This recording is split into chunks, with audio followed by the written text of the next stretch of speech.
Қайырлы күн барша көрермендер. Менің каналыма қош келдіңіздер. Бүгін біз сіздермен осындай витаминге бай, түрі әдемі, дәмді греческий салат дайындайтын боламыз.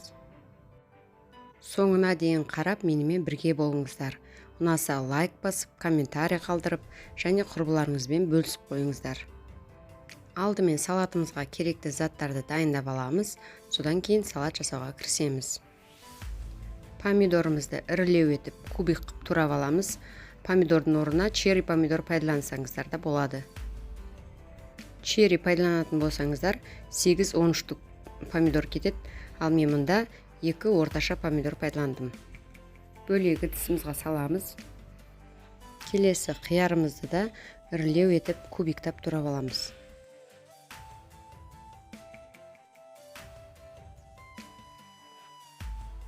Жарты пиязымызды да жіңішкелеп турап аламыз. Жарты болгар бұрышын тураймыз.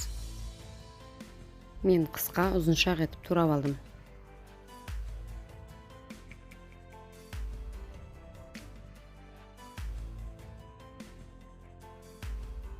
Дәл осындай етіп сары түсінде турап аламыз.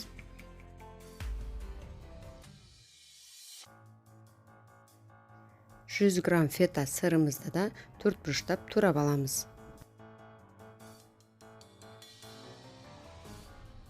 Енді соусымызды дайындаймыз. Кішкентай ыдысқа 3 қасық зәйтүн майын құямыз. 1 ас қасық лимон шырынын құямыз. Аздап қара бұрыш қосамыз.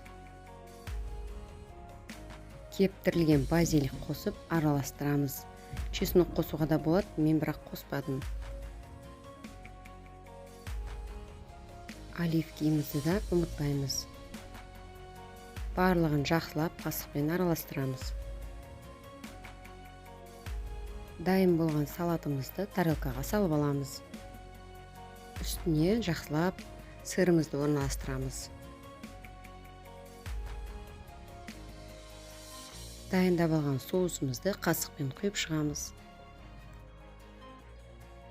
Міне біздің салаттарымыз дайын болды. Ұнаса тіркеліп, қоңыраушаны басып қоюды ұмытпаңыздар.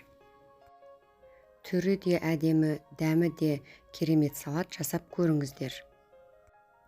Алдыда әлі де неше түрлі салаттардың рецепттерімен бөлісетін боламын. Менімен бірге болыңыздар. Ас болсын.